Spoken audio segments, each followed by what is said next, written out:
Hi அஸ்ஸலாமு அலைக்கும். நீங்க சவுதி அரேபியா மதீனா வந்தீங்கன்னா பார்க்கக்கூடிய வரலாற்று பள்ளிகள்ல முக்கியமான ஒண்ணு இந்த மஸ்ஜித் அல் கிப்லத்தீன். கிப்லத்தீன் அப்படிங்கிற பேருக்கு அர்த்தம் 2 கிப்லாக்கள் இருக்கிறது தான். இந்த 2 கிப்லாக்கள் வர்றதுக்கு காரணம் ஒரு நாள் நபி ஸல்லல்லாஹு அலைஹி வஸல்லம் அவர்களும் அவங்களோட சஹாபாக்களும் சேர்ந்து அசர் தொழுகை நடத்திட்டு இருக்கும்போது ஒரு வகை வருது.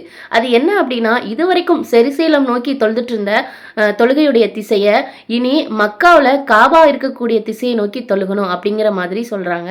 ஸோ அப்போ என்ன பண்றாங்கன்னா, தொழுதுட்டு இருக்கும் போதே திசையை மாற்றி அப்ப இருந்து தொழுக ஆரம்பிச்சாங்க. ஸோ அதனால தான் இப்போ வரைக்குமே நம்ம எந்த நாட்டில் எந்த இடத்துல இருந்தாலுமே காபா இருக்கக்கூடிய மக்காவை நோக்கி நம்ம தொழுதுட்டு இருக்கோம். ஸோ அந்த நிகழ்வு நடந்த இடம் தான் இந்த இடம். ஆரம்பத்துல சாதாரணமா இருந்த பள்ளி தான் இப்போ 1987ல தான் இந்த அளவுக்கு பிரம்மாண்டமா கட்டியிருக்காங்க. இந்த திசை மாற்றம் நிகழ்வோட அடையாளமா தான் இந்த பள்ளிக்கு மஸ்ஜித் அல் கிப்லத்தீன் அப்படிங்கிற பேரும் வந்திருக்கு. இந்த தகவலை உங்க ஃப்ரெண்ட்ஸ் அண்ட் ஃபேமிலிக்கு ஷேர் பண்ணி விடுங்க. வீடியோ பிடிச்சிருந்தா லைக் கமெண்ட் பண்ணுங்க. நம்ம சேனலை மறக்காம சப்ஸ்கிரைப் பண்ணிக்கோங்க.